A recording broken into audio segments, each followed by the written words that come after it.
आमदार साहेब, दगडूशेठ मंदिरासाठी आपण फरासखाना आणि विश्रामबाग पोलीस स्टेशनची जागा घेतोय. तो नेमका काय प्रस्ताव आहे आणि ती जागा घ्यायच्या बदल्यात पोलीस स्टेशनसाठी कुठं जागा दिली?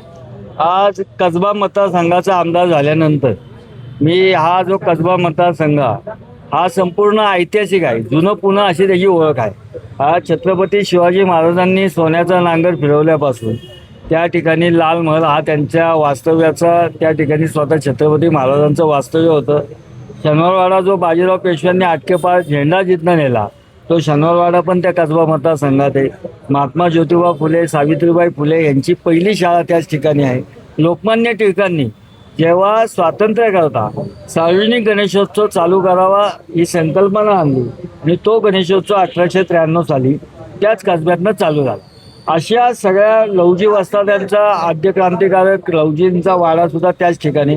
असा पुण्याला दिशा देणारं नेतृत्व हे सगळं त्या ठिकाणी झालं. सार्वजनिक गणेशोत्सव 135 वर्ष त्याच ठिकाणी होत आहे.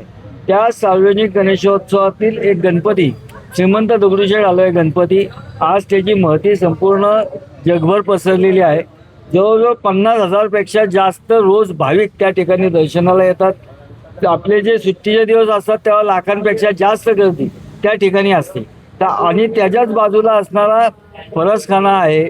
त्याचबरोबर विश्रामबाग पोलीस स्टेशन, या पोलीस स्टेशनची निर्मिती सुद्धा 50 वर्षापूर्वी झालेली आहे. त्याच्यात सुद्धा आत्ताच्या आधुनिक पद्धतीने तिथं इमारती असली पाहिजे, त्याची व्यवस्था असली पाहिजे. त्यामुळं त्याला वेगळी पर्यायी चांगली आधुनिक जागा देऊन ही मंदिराच्या विस्तारीकरणाकरता मिळावी असा आमदार म्हणून मी प्रस्ताव दिला.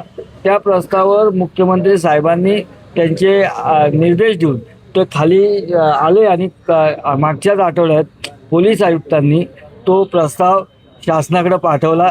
त्याच्यात त्यांनी काही कंडिशन्स टाकलेल्या आहेत.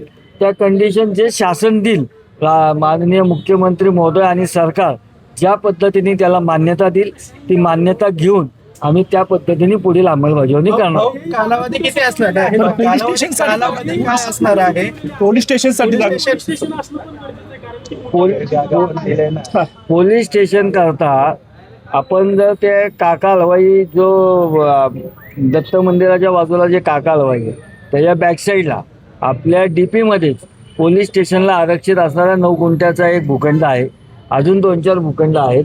त्यातल्या जे प्रस्तावित भूखंड हे पोलीस खात्याला योग्य वाटतील आणि त्या ठिकाणी अतिशय सुसज्ज बांधकाम पूर्ण झाल्यानंतर पहिल्यांदी पोलीस स्टेशनची जागेची व्यवस्था झाल्यानंतर मग त्यानंतर ही जागा दगडूशेठला प्राप्त व्हावी अशी आम्ही त्या मागणी केली. किती कालावधी जाणार आहे या सगळ्या प्रक्रियेला?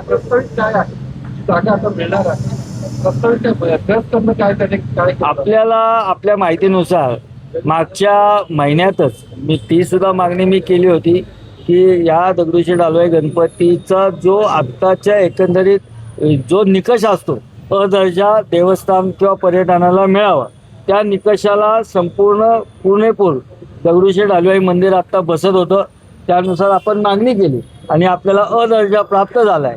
दर्जाचा तीर्थक्षेत्र आणि पर्यटनाला ज्या काही सुविधा लागतात त्या सुविधा त्या ठिकाणी निर्माण करणं हा तिथला एक म्हणजे तिथं आपल्याकडं प्रसादाची व्यवस्था असेल, तिथं लोकांच्या दर्शनबारीची व्यवस्था असेल, त्या लोकांना अभिषेक या घ्या करण्याकरताचे जे काही सुविधा लागतात त्या सुविधा असतील किंवा आपल्या महिलांना त्या ठिकाणी अपेक्षित असणारे स्वच्छतागृह असतील, अशा सगळ्या चांगल्या सुविधा त्या ठिकाणी देण्याचा ट्रस्टचा त्या ठिकाणी प्रयत्न राहील.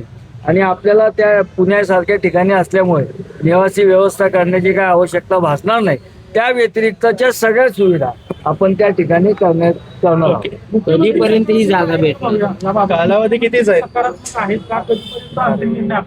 तर मुख्यमंत्री महोदयांशी या संदर्भात चर्चा झालेली आहे. मी तेच आपल्याला सांगितलं की या मतदारसंघाचा आमदार झाल्यापासून शनिवारवाड्यापासून सारसबागेपर्यंत जर आपण बघितलं तर मागील 100 लाल महल वगैरे ह्या सगळ्याला 350 वर्षाचा इतिहास आहे. आणि हा आपला इतिहास जतन करणं, तो नीट लोकांपर्यंत पोहोचवणं आणि हा सगळाच भाग याला जागतिक महत्त्व आहे. याचा जागतिक पर्यटन स्थळ निर्माण करावं अशी SPVच्या माध्यमातून मी मागणी केलेली आहे. आणि त्या दृष्टिकोनातनं मुख्यमंत्री महोदयांशी माझं वारंवार चर्चा आणि पाठपुरावा चालू आहे. मुख्यमंत्री महोदय सुद्धा या विषयात सकारात्मक आहे.